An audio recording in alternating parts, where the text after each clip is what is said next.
much indeed, and welcome to the show. And what a show it's going to be, isn't it, Norman? I wish you wouldn't do that, Gareth. Do what? An irritating habit you've got of rubbing your hands together on the show, you know. It really drives me crazy. Do I do that? Yes. Well, I've never noticed. You know, it must be one of those sort of subconscious habits we've got, like the way you pull your earlobe. I don't pull my earlobe. Yes, you do. You're doing it right now. Am I? Huh? Oh, yeah. Still, it's not as bad as that other thing you're always doing. What other thing? That is disgusting. What? Do I do that on stage? All the time, Gareth. God, I never noticed that before. You know, it's almost as embarrassing as that other thing you do. What other thing's that then? The way you clip your nose hairs in front of everybody. I do not clip my nose hairs. Yes, you do. You're doing it right now. Oh, my God. Sorry? You know, there's one more thing I really can't stand about you, Gareth. What's that? It's the way you take a banana out and eat it like a pig. What is wrong with you, Norman? I don't do that. I don't even like bananas. Yes, you do. Look, you're doing it now. What? Well, isn't that strange? I never knew that. I'll tell you what, though, Norm. It's not as irritating as the way you take a wet fish out of your pocket and tap it against your leg. That really drives me mad. A wet fish? Honestly, I do that. All the time. It's bizarre, isn't it? Yeah? Still, you know, there's one thing we both do, and I really think we should stop doing it. And what's that? It's the way that we walk off stage, right in the middle of a... So, it's straight along here, hang a left, second on the right, straight on, and you can't miss it. I've got you. Thanks very much indeed. Cheers.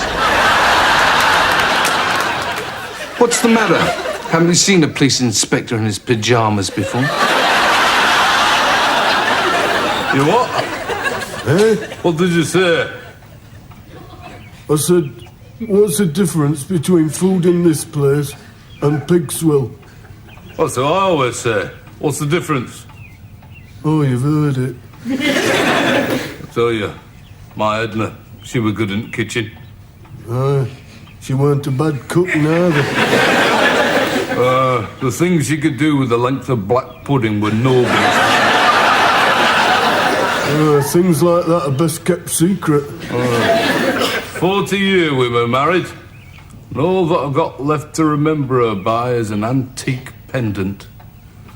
Mine's like that as well. That's what old age does for you. You know, me and Phyllis used to make love every day for 35 years. Shame you were married to Agnes then, isn't it? You know, Agnes were a good wife, but she were too frigid. I didn't think she was that frigid. Eh? You what?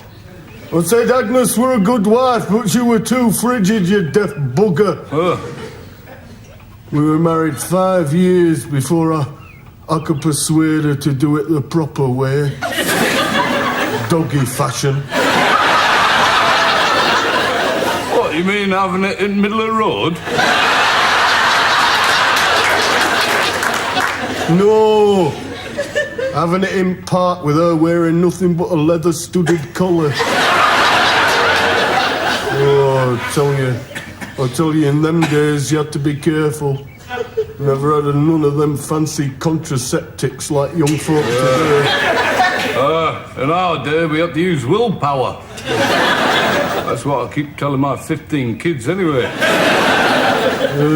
In them days, one wrong move and that were it. One wrong move. That were it, wasn't it? That were wrong enough. That were it. That That one was quite safe, though, that one. Oh, that one was safe, but that one we had to watch out for. That was dangerous one. That was Saturday night special, that one,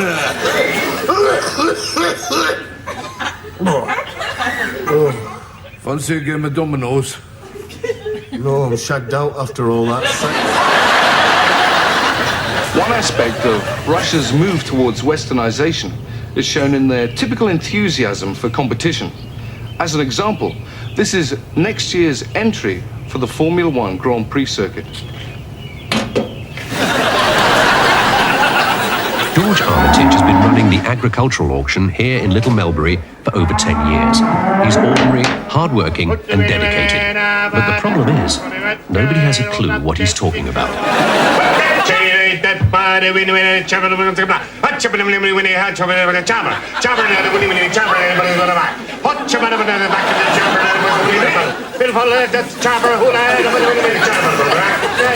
Yes, it's very interesting. You see, George is a mixture, a blend, if you like, of Saxon idiophonics, Gaelic substantives, and Dorset localisms, which, as any phonologist will tell you, come out as complete and utter bullshit. I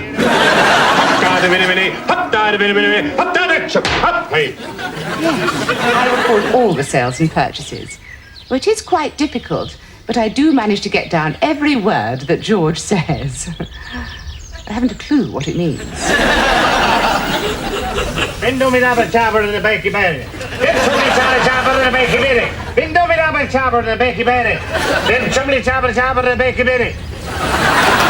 The auction is over, and George relaxes with a pint and a chin wag. Hey, they've had some pump bar, chitty bitty winny winny. Toto photo lyrics, Jenny. I suppose if the locals were to take a vote on it, George Armitage would be their representative for the gibberish, drivel, and bullshit party. The trouble is they did, and he is.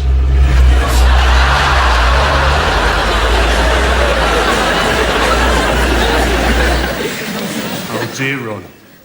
They're jeering. I don't like jeers. I don't like any American sitcoms.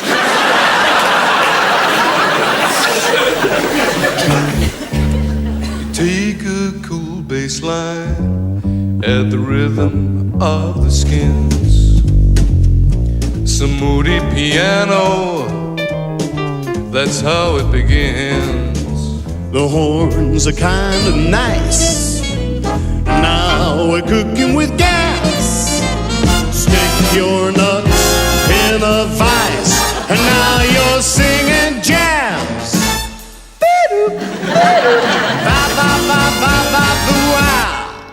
If you wanna sing a jazzy song, make it up as you go along. Take a tune, then sing it. Pick a note, then sling it around in your throat till you sound like a goat or a foghorn on a boat. Jazz is only really trendy when you make it sound all bendy. Is it syncopated or am I constipated? You'll know from the start, people think that it's art when you sound like an underwater fart.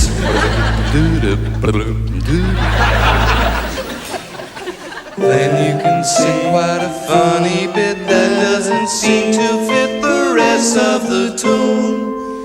It doesn't scan or rhyme in time, man.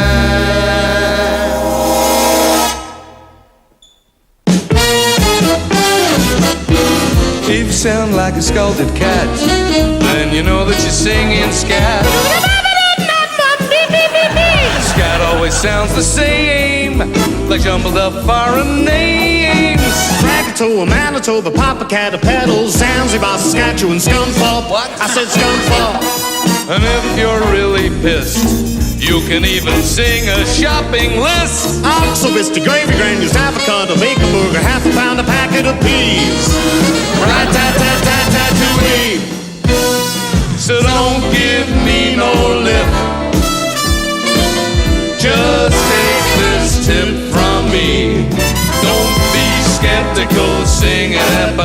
sarcastically.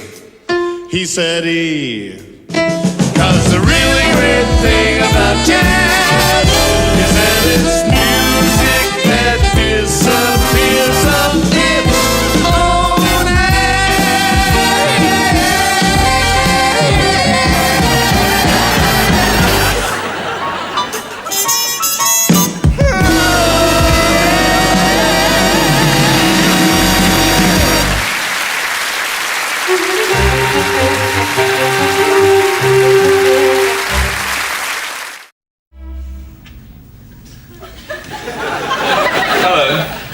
Hello and welcome. Welcome to this, my home. Soon, television will be closing down and going off the air, as they say. But you know, there's somebody out there, on air, broadcasting 24 hours a day. No, it's not Rupert Murdoch. No, it's someone who's broadcasting a message of love, understanding, and fellowship. And you know, it's so easy to tune into that station. It's not difficult to find, because it's here, inside your heart. And I've tuned my heart into that station, and now the programs are coming through, loud and clear. Hi, mate. What are you doing back? Oh, the game was a washout. Look, I got a Chinese. Do you want some? Do you mind? I'm trying to do my program. What program? The program I told you about. You said you were going to be out, remember? No, I don't remember. What program? This program, the one I'm trying to do now, the one you knew about, and don't deny it, so would you please just go to your room? Go to my room? This is my flat as much as yours, you know. Okay, then just keep quiet and let me get on. I don't want to row about it, okay? Where was I? Oh, yes, I've tuned my heart into that station. I've tuned my heart into that station, and the message is love. Do you know who that station is? That's right. It's God. And you know, God is always on air, just waiting for us to tune in. Yes, I've welcomed God into my flat. Our flat. Yes, into our flat. And now he shares our home. Oh, does he? He owes me 16 quid for the gas then. You better get his name down if he wants a bath. Very funny. Yes, once God has come into your life, then I'm sure you'll feel as I do. Feet. What? Feet off the table, please. Thank you. I'm sure you'll feel your whole life has become filled with the milk of... Whose milk did you use? Mine. No, you didn't. Did? You haven't got any milk left. You must have used mine. Now there won't be enough for cereal tomorrow. Yes, there will. Look, if you've used it for coffee, there won't be enough for cereal. I'll go and get someone to get up. Well, maybe I don't want my breakfast at 2 o'clock in the afternoon. I do not get up at 2 o'clock in the afternoon. I don't get up that late, honestly. Yes, you do, you liar. He does. Liar? Ha! That's rich coming from you. Listen, if you knew the filthy, disgusting habits he's got, yeah, I'd nick his milk, but I wouldn't touch his butter. Don't you dare say a word. And another thing as well, look. All this love for your fellow man, it's a load of nonsense, really. He doesn't believe any of this religion thing. He's tried them all. They don't last 2 minutes, you know.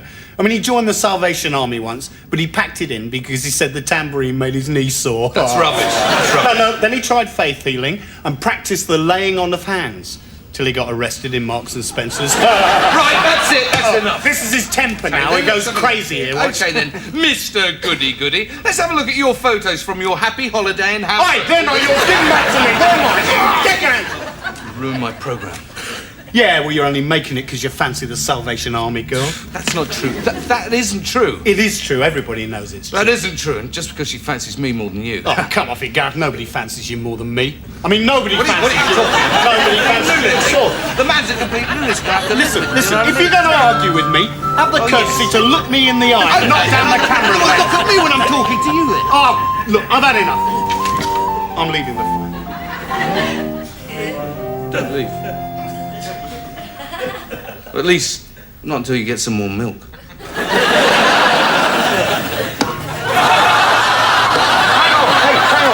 What the hell are you doing? I'm getting it ready for flat racing. Look, I ain't never said this to nobody before, but I think my husband's a lesbian. Depth 100 feet. Secure at 100 feet. Maintain revolutions. Maintain revolutions.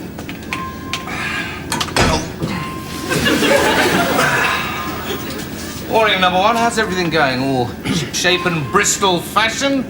Is everything as neat and spruce as a cat and pattens, eh? Yes, Captain, everything's fine. Good, because a ship in fine fettle is a good submarine. Remember that, number one, you won't go far wrong in Her Majesty's Maritime Submarine Service. Now, we're underwater at the moment, aren't we? Yes, sir.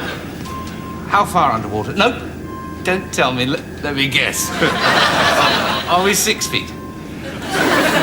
10 feet? 100 feet, Captain. 100 feet? Well, that is deep, isn't it? Anything more than 6 feet and it starts my ears popping. Do your ears pop when we submerge, number one? Sir? Whoop! There they go again! Still, we're not going to let a bit of ear popping disrupt the smooth running of this submarine, are we? No. Okay, number one, I'll take over now. Very good, Captain. Right. What should we do now, then? I know what. I'll summon the steward and we can all have a nice cup of cocoa. What on earth was that noise? A torpedo, sir.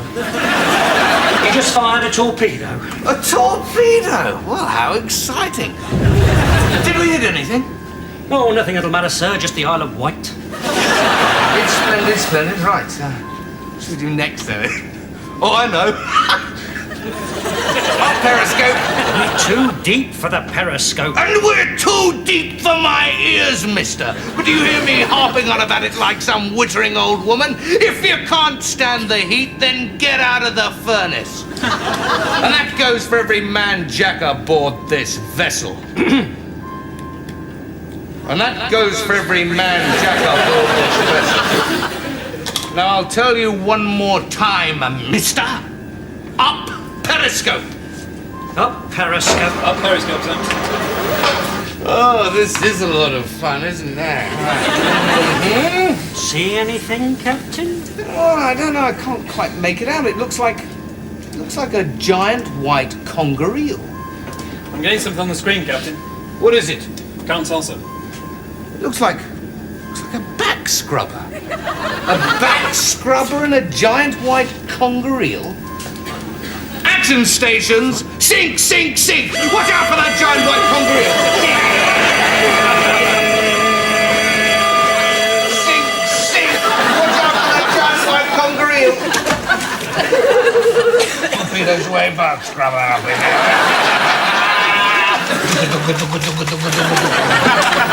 He once commanded a submarine, you know.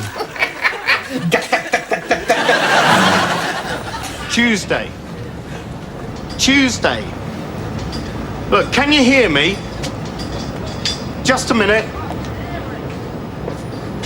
Yeah, that's much better. For those of you who don't know, I'm Dave. And I'm not. And he's not. Just Dave, alright?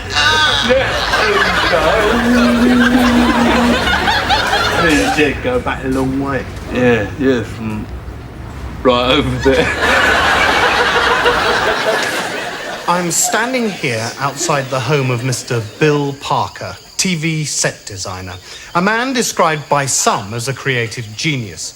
But I'd like to describe Bill Parker simply as the man who designs the sets for Prisoner Cell Block H. Hang on a minute.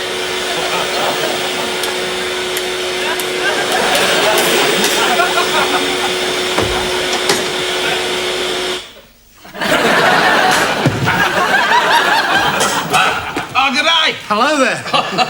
Been expecting you. Come in. Thank you.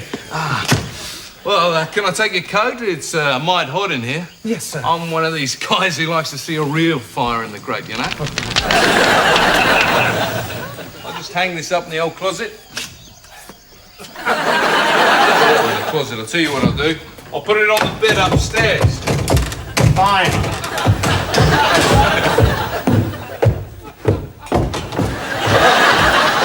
What do you think of the place? Do you like it?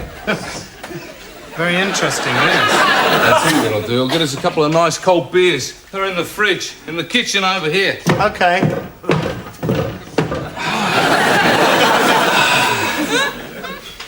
Thank you. It's a lovely view. Take a seat. Oh, thank you.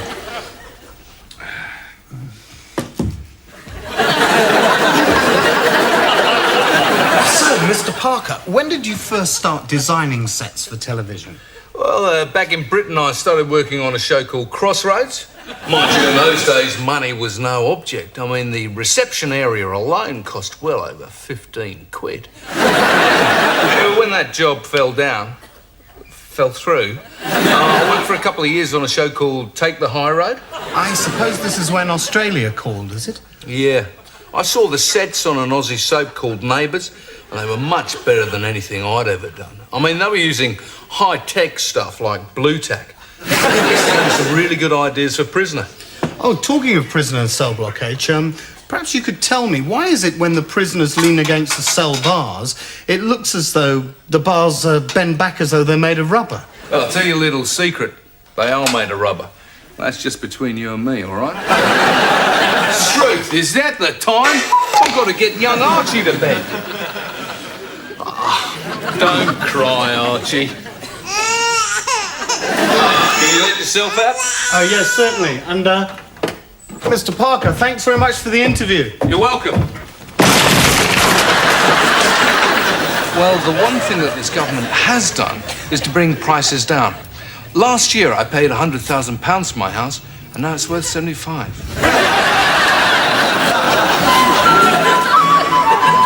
This is a daffodil. And this is a daffodildo.